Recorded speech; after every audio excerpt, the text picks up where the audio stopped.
www.ictrindade.com.br. Agora, você pergunta e nós respondemos. Perguntas e respostas no programa Um Toque de Deus. Bem, Fábio, eu creio que nós temos muitas perguntas hoje para responder também. Maravilha. Pastor, o Ciro, ele não tem igreja e é de Barueri. Ele pergunta se Aparecida do Norte é um demônio ou não. Nossa, que pergunta forte, não? É. Eu acho assim, eu conheci uma pessoa, um pastor batista chamado Aníbal Reis, né? Aníbal Reis foi padre. Ele foi padre até em Aparecida. E ele se converteu à fé evangélica. E eu me lembro que eu participei de uma palestra dele em São José dos Campos, quando eu morava em São José dos Campos. Eu era membro da Assembleia de Deus. Ele foi falar, se não me engano, numa igreja batista. E eu estive lá para ouvi-lo. Então eu conheci o Aníbal Reis pessoalmente. E ele escreveu vários livros. E entre os livros que Aníbal Reis escreveu, ele escreveu um intitulado Aparecida no Norte, mais um conto do vigário. Porque não tem como a gente prestar credibilidade a essas coisas que acontecem, como Aparecida, Fátima, Lourdes, as aparições de Nossa Senhora. Existe muita coisa por trás disso que não tem como você encontrar respaldo à luz da Bíblia. E deixar aqui muito claro a diferença entre a Aparecida da Maria, a mãe do Senhor. Maria, a mãe de Jesus, a mãe do nosso Salvador, ela foi uma mulher admirável.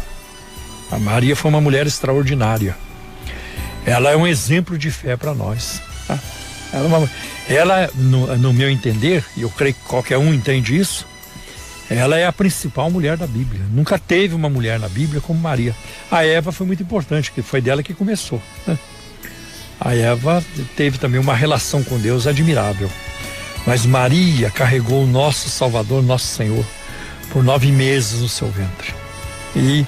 E a própria Bíblia diz que Maria era cheia de graça e ela era humilde.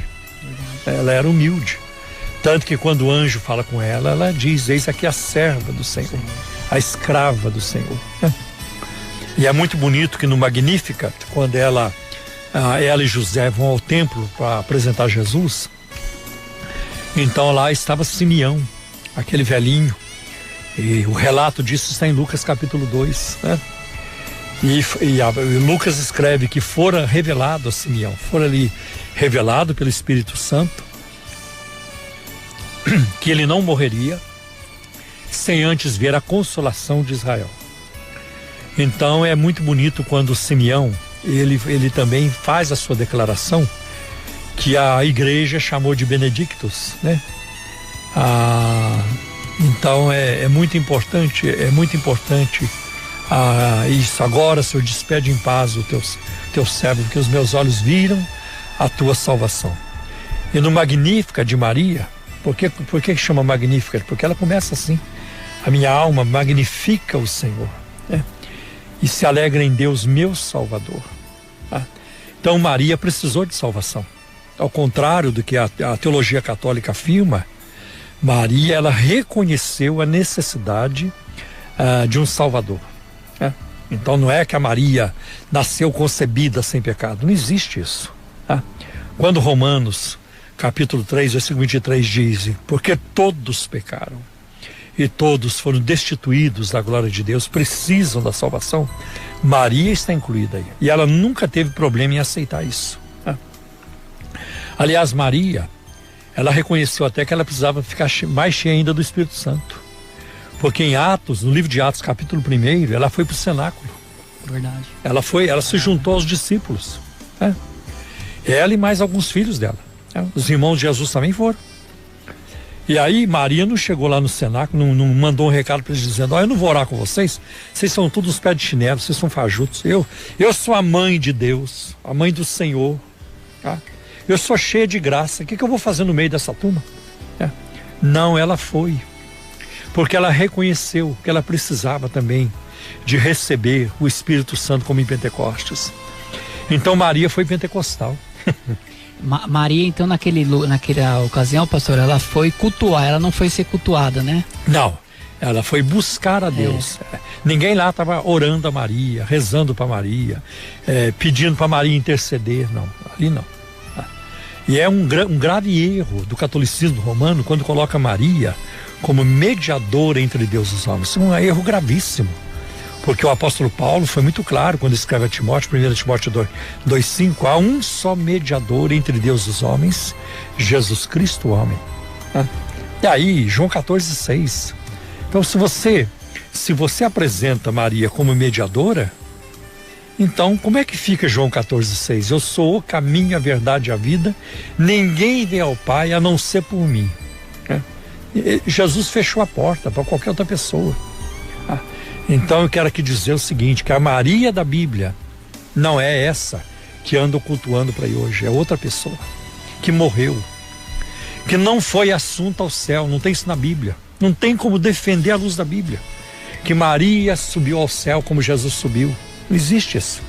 Maria está aguardando a ressurreição como Paulo, como Pedro, como João, tá? O amigo de Jesus, ele está aguardando a ressurreição, tá? Então essa é a grande questão. Então eu não vejo legitimidade, tá? Eu falo com muita tranquilidade, porque eu ia ser padre. Eu passei 5 anos dentro de um convento. Eu fui verbita, Sociedade do Verbo Divino, Congregação do Verbo Divino. Eu queria ser padre, tá? Era tudo que eu queria na minha vida. Eu queria ser padre e queria ir para regiões difíceis, para a África, para ajudar, aquele negócio todo. Mas Deus teve outros planos. Então eu acho muito importante isso. Então não tem como reconhecer essas aparições, não tem como reconhecer a luz da Bíblia. Por quê? Porque essas aparições desviam o foco da adoração ao Deus vivo a uma outra coisa que não tem legitimidade na Bíblia. Por exemplo, o catolicismo romano defende isso introduzindo 3 formas de culto: o culto de latria, o culto de hiperdulia e o culto de dolia. Então eles dizem o seguinte, que o culto de latria, vem de latrel, né? De adorar, ele é prestado apenas a Deus. Hiperdulia é um culto prestado a Maria, a Nossa Senhora. E vem dolia, que é um culto prestado aos santos. Agora, hiperdulia, quer dizer, a Maria recebe uma honra maior do que os santos. Tanto que na ladainha da Igreja Católica, os títulos que eles dão para Maria jamais aceitaria. Se ela estivesse aqui, vocês estão malucos? Vocês estão loucos? Aonde vocês aprenderam que eu sou a rainha dos anjos? Aonde que está isso na Bíblia, que eu sou a rainha dos profetas, rainha dos apóstolos? Aonde que vocês foram aprender isso? Que eu sou a porta do céu? Vocês estão doidos? Meu filho não diz que ele é a porta? A porta é meu filho, tá? Então Maria jamais aceitaria esses títulos que lhe dão, porque não é bíblico. E Maria é uma mulher alinhada, foi alinhada com a Bíblia, né? Você nunca vê Maria saindo da palavra. Tanto que em João capítulo 2 ela diz: fazei tudo o que ele vos mandar. Quem manda é meu filho, quem tem a palavra é ele, porque ele é o próprio Deus. É muito importante isso. Até mesmo como o senhor disse, né, no canto dela, ela cita as escrituras. Você vê entre linhas os salmos, né? Ela é alguém que conhecia, exatamente, né? Então exatamente, né? Então você não vê heresia nas palavras de Maria, né? Maria é uma mulher alinhada com a Bíblia.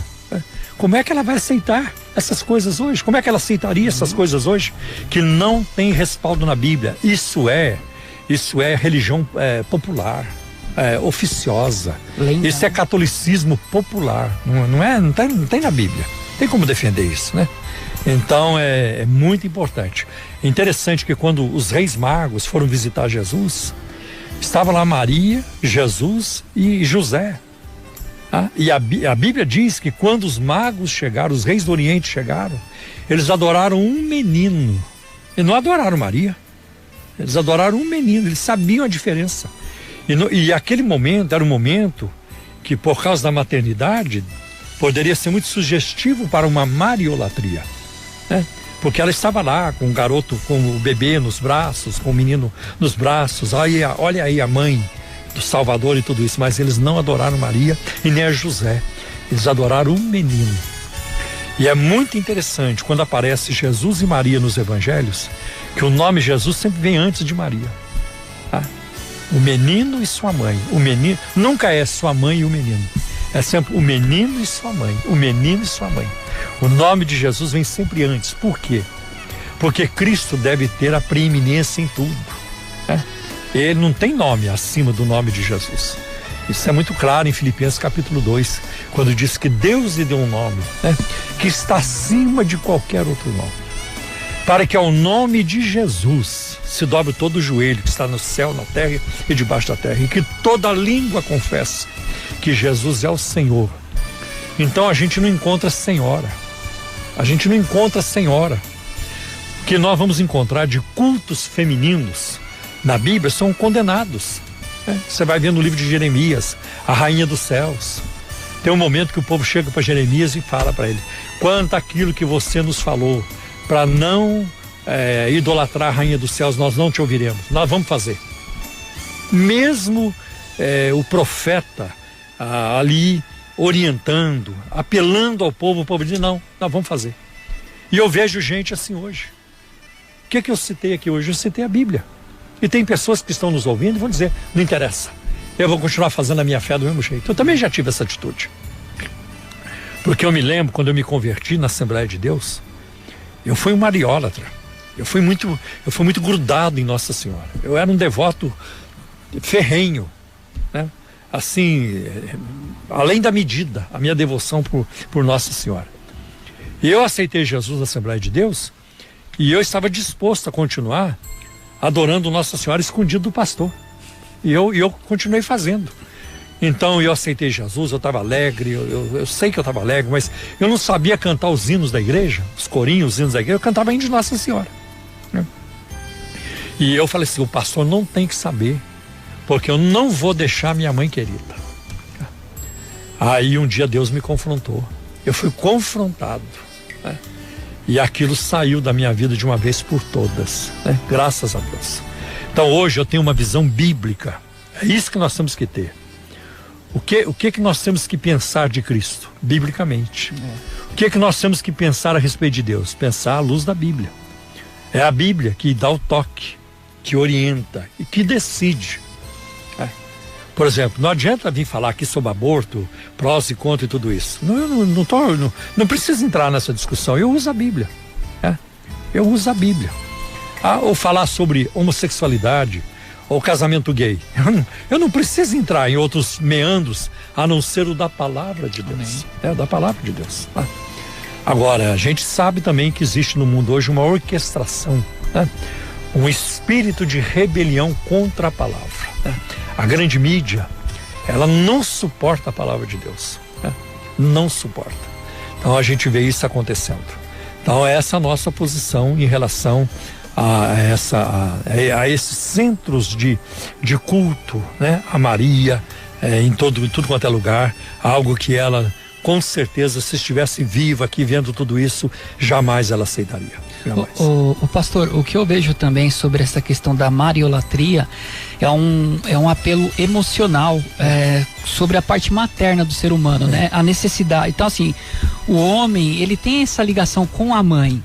O próprio Deus, quando ele vai falar do seu amor para com seus filhos, ele se mostra como uma mãe, ainda Sim. que uma mãe, né? Não que ele se mostre como uma mãe, mas ele usa a figura da mãe. Ainda que uma mãe te abandone, eu jamais te abandonarei. Então, o brasileiro, por si, ele é muito levado pelas emoções, não pela razão.